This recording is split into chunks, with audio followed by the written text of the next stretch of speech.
Hi, I'm Hal Mumme, University of Kentucky head football coach. Since 1986, our offense has been one of the best offenses in whatever league we happen to play at, and we've done this at 4 different levels of competition, starting in high school in Texas, 2 small colleges, and now in the SEC. Our offensive ideas and practice plans are something I think can help any school, and we have found that through the years the attention to detail and the overall general way of practice that we use now at the University of Kentucky has been one that's brought us great success.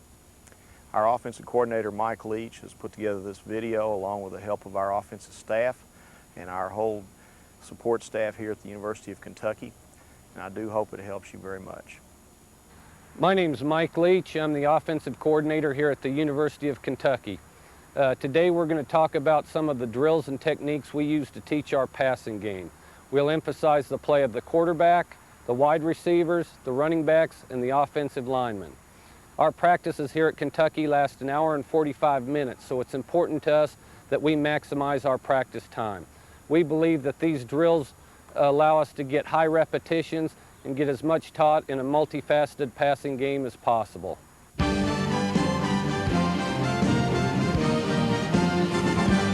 The first drill that we're going to talk about today is the settle up and noose drill. This is the first drill that we run each practice all season long. The first couple shots that I'm going to show you after my introduction is a wide shot showing the entire drill and how it works. Then after that, we're going to show the individual positions and the details that we stress with regard to this drill. The players involved in this drill are the quarterbacks, the wide receivers, the running backs, the tight ends, and the offensive centers. We don't have a stretch period here at Kentucky, and so instead we do this drill where the tempo is 1/4 speed.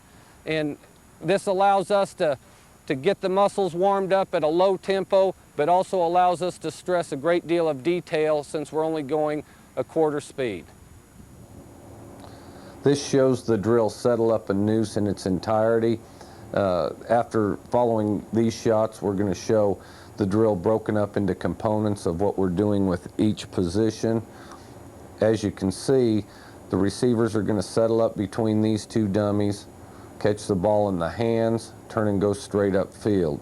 There's a lot of attention to detail here since we're only going 1/4 speed. In the course of our practice, we'll set up several stations of these dummies to accommodate all of our quarterbacks and our wide receivers.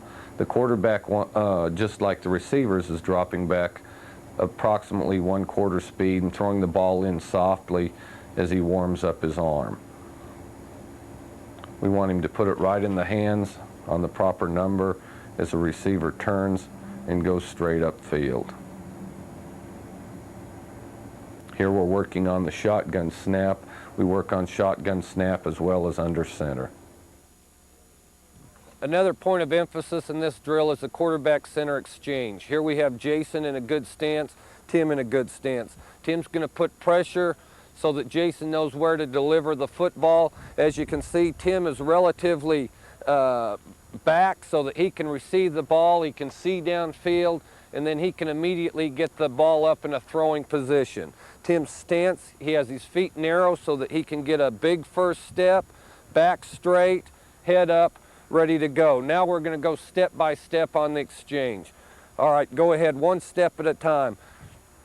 Jason will snap the ball. Tim receives the ball, puts the ball high, and gets a big first step. And then Tim works down the line. This line here is important to us to make sure that the quarterback drops straight when he goes back. Good. Here's Tim taking a snap under center. Tim takes the ball, gets a big first step, which we believe is very important to begin a drop. Finishes his drop, settles back up into the pocket. Here's a shot of a slow motion snap under center. The quarterback puts pressure on the seat of the center, and the center puts the ball right where he feels the pressure. Quarterback drops on down the line. For the shotgun snap, we set the quarterback 5 yards from the football. The center's going to naturally push the ball through his legs without snapping his wrist, following through at the top of his hip.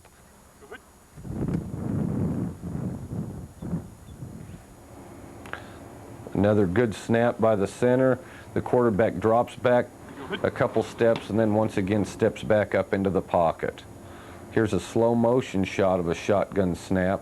As you can see, the center finishes well with his hand, follows through all the way to his seat. Okay, when Tim completes his drop, as you can see, his shoulders slightly open to the left so that he can see that side of the field and easily throw that direction, and already being able to see this side of the field where he's facing. Here's another example of a snap and a drop. We're stressing the finite details of quarterback play here. Here's a good example of the quarterback walking through his drop step by step to show the steps at a low tempo. As you can see, he has the ball high throughout, and at the end he steps back up into the pocket. We like the ball up by the ear so it's always ready to be delivered. Also, we like his back elbow up as he begins to release the ball. There the back elbow goes up, and that's a pretty good release. The back elbow goes up, the ball's released in a circular motion. As Tim comes over the top with the ball, we want his thumb to go down and the ball should be touched by his first finger last. Here's a pretty good shot dropping down the line. The elbow goes up, ball comes back. The thumb will turn down and it'll come off his first finger. We want the receivers to begin this drill in a perfect stance. And what we're looking for with a perfect stance, we want him to play as low as he comfortably can, to have power angles with the legs. We want 90% of the weight on the front foot so that as he comes off, he can just take a rolling start without any false step. Take a rolling start there, Jimmy. Once the receiver comes out of his stance, we want him to settle up between these dummies. We want him to settle closer to one dummy than the other with his hands in a good noose position, which is why we call this drill the settle up and noose drill. We consider this a noose here with the forefingers and the thumbs touching, whereas this would not be a noose where they're apart here. Since we're doing this drill only 1/4 speed, we're going to really stress perfection. We want him to catch every ball in the hands, and as he catches the ball, he'll tuck it and turn and go straight upfield. The quarterback, as he drops down the line, should deliver this ball to the number that's away from the dummy. In this case, he'd deliver the ball to the number 1. Other things to note is that Lance has a little bend in his arm, so if the ball goes forward off his hands, he can extend his hands to go get them. If they come back off his hands, then he can adjust back to the ball, rather than being locked out like this where he can't adjust forward, or too close here where he gets jammed. He wants to, as it's out here, he wants to be able to see detail on the ball as it comes in. The ball will be delivered on this number. He'll tuck it, he'll turn and go straight upfield. Our thoughts on delivering the ball on this number here is because we want to throw the ball away from coverage.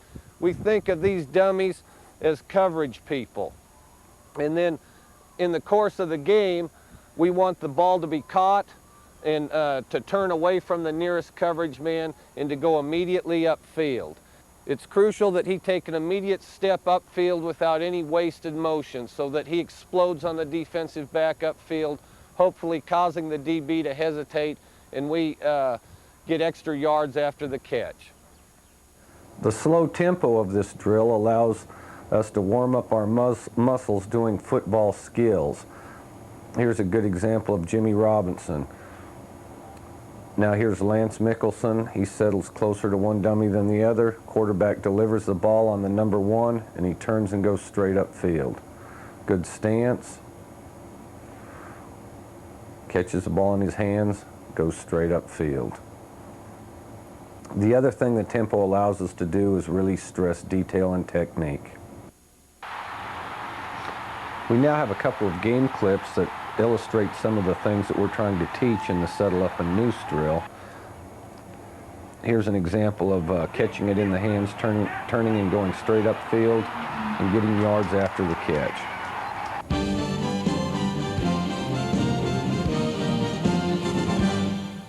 next drill that we run is called pat and go. That's the drill we run immediately after the noose drill. As we said before, the noose drill is 1/4 speed tempo. This drill will begin half speed tempo. The receivers will be aligned out by the numbers. The quarterback will pat the ball, take one step, and put it into their hands softly, kind of like on a hot read. The receiver will then take the ball and up the field and hand it to another line of quarterbacks and receivers who are going the opposite direction, like in a circle. The next aspect of that drill, as our legs get loose, as the quarterback's arms get loose going half speed, we'll extend it to 3/4 to full speed. At this point, the quarterbacks take a 3-step drop, and the receivers run upfield hard, catching the ball over their outside shoulder. As they run their route, they run up the numbers, looking inside to the quarterback, snapping the eyes, catching the ball over their outside shoulder. It's the receiver's job to snap the eyes and adjust to the ball. It's the quarterback's job to put air under the ball and give the receiver room and time to adjust to it. As the receivers start this route, we'll have a coach line up over the top of them representing a defensive back. At this point, as he comes out of his stance, the receiver will do a thing that we call foot fire. If I'm going to release this direction, what I'll do is, as I come up onto the DB, I'll pump my arms and my feet, giving the illusion that I'm going that direction. As the DB shifts his weight, then I'll go upfield and run my route. The third phase of this particular drill we call arc routes. And what we do with the arc route is the receiver comes in more as an inside receiver position, runs a swing route, and the quarterback puts the ball on them as they're in stride. To begin with, we have some wide shots of the pat and go drill. The quarterback will take a 1-step drop, deliver it softly into the hands of the receiver, just like a hot read. He comes off the line, tucks it, takes it up the field, and he's going to hand it to the quarterback in the opposite line where they do the same process again. Some close shots here. Quarterback's arms continuing to loosen up, throwing a little harder here, but still not going all out. Some game clips here illustrating the type of throw that we just did with the 1-step of pat and go. Quick throw delivered softly. This shot here shows the 3-step phase of pat and go. The quarterback's arms have begun to get loosened up, so they're going to put air under the ball and put it over the outside shoulder of the wide receiver. The wide receivers are now running 3/4 to full speed, and they should snap their eyes and catch the ball over their outside shoulder. As you can see, there's a coach over the wide receiver so that he can work on his foot fire. Here's a close shot. Pretty good job catching the ball over his outside shoulder. Good ball placement by the quarterback. Another example here. At this point in the drill, the quarterback's arm should be fully loosened up and the receiver's legs should be loosened up, and we should be going full speed, ready to continue with practice. There's a good example of a foot fire. You can see he fires his feet, the coach shifts his weight, and then we release upfield. Mike Finoga, our tight ends coach, is playing DB here. He does a great job with our tight ends. The receiver foot fires, gets Finoga to shift inside, and then catches the ball over his outside shoulder. Here's a game shot. The ball released up over the outside shoulder. The same catch we worked on in pat and go. Here's another shot. This is the arc route portion of pat and go, where we're running a swing route with the receivers, and the quarterbacks are putting it on them quickly so that their momentum's going forward as they catch the ball. This is kind of a hot play that we run, and this is where we get repetitions on this type of a throw and catch.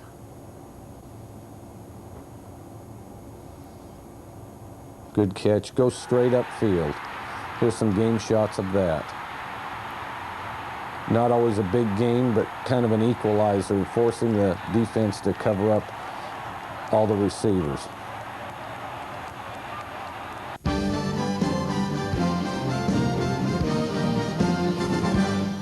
The next drill that we're going to run is called routes on air. Behind me you see a number of dummies set up, and they're set up in a configuration of cover 2 zone. Now, depending on what team you're facing or what defense you're going to face on a particular week or whatever you want to work on, you can set up cover 4 zone, cover 3 zone, or any zone type of defense that you might face. The dummies we have here are fairly high quality dummies. In various other places that I've been, we didn't necessarily have this luxury. Other things that you can use in lieu of these dummies are overturned plastic trash cans, scout team players in scrimmage vests standing to assume the position of the dummies, also any type of dummy with the bottom weighted with weight so that they'll stand up in an upright position to represent the defensive players. We teach our pass routes against zone coverage in this drill. The receiver, since it's zone, as they run their route, will settle into the seams of the zone, expecting the ball, catch the ball, turn, go straight upfield, and score every time.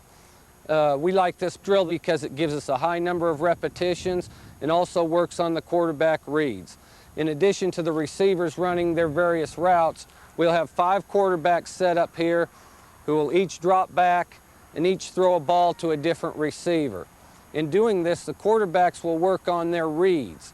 For example, if you have the first read, as you take your drop, hit your last step, your ball should be released. Whereas if you have the 5th read, you should go back, hit your last step, your eyes should be on the first receiver, then they should go to the 2nd receiver, then the 3rd receiver, the 4th receiver, and as a result, the quarterback with the 5th read, his ball should be released last. As far as a coach goes, if the balls are released in order, then you know that your quarterbacks have gone through their proper reads. If a ball's thrown out of order, then you know that someone did not go through their proper reads. In this drill, a receiver should never settle behind a dummy. As I'm running my route across the field, I should never settle behind this dummy. Instead, I should settle into the seams of the zone, prepared to catch the ball, tuck it, turn and go straight upfield and score. Likewise, as the quarterbacks throw the ball, they should never throw the ball to over the top of a dummy. They should only throw to a receiver who's settled in between the dummies into the seam of the zone. Now we have 5 quarterbacks throwing, providing we have 5 quarterbacks. If we don't have all 5 quarterbacks, then we'll have coaches fill in to throw the other balls. So if you have 3 quarterbacks, then we'll put in 2 coaches to throw those extra 2 routes. We run each play in this drill 5 times. The reason we run each play 5 times is because after each play, we're going to rotate our quarterbacks. And we want each quarterback to throw to each route of the play. So for example, if I have the first read and I hit my last step, I release the ball, the next repetition I'll move and I'll be the man that's got the second read, then the third read, and then the fourth read, and then the fifth read. And at that point, I've thrown to all 5 receivers that are involved in this play. And then we go to a new play with a new different set of pass routes. Once again, coaches are out here emphasizing that receivers run the proper route, catch the ball, tuck it, turn and go straight upfield. Quarterback coaches are looking at the quarterback's eyes to make sure that they're taking good drops. As they take their drop, they look at the first read in the play, the second read in the play, and then the 5th read in the play.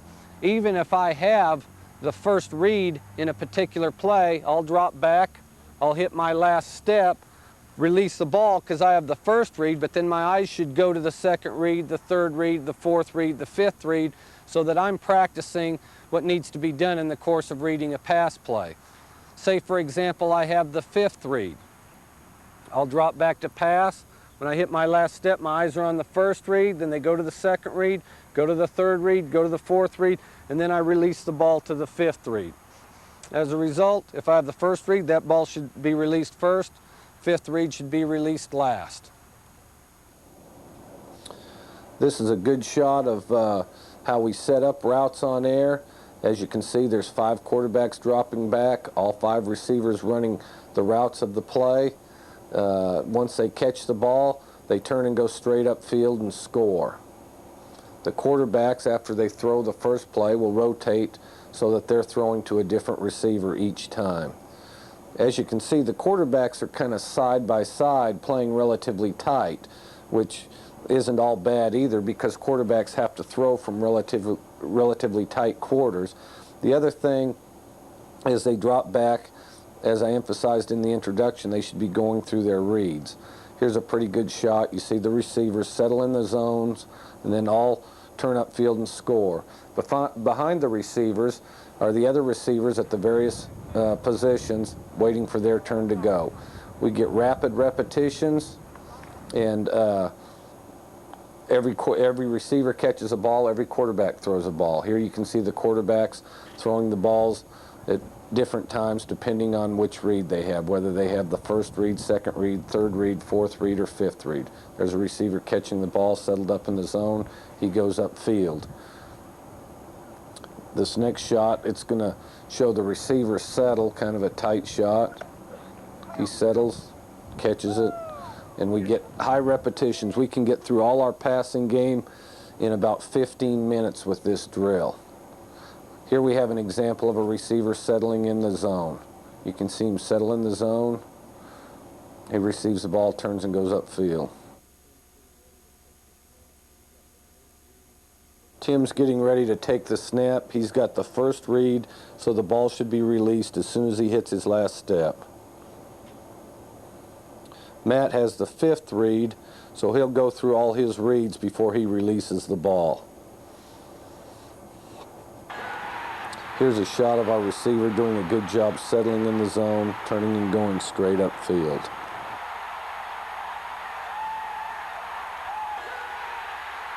Here's a quarterback who hits his first read. Here's an example of a fifth read. Goes through his reads, hits the fifth receiver.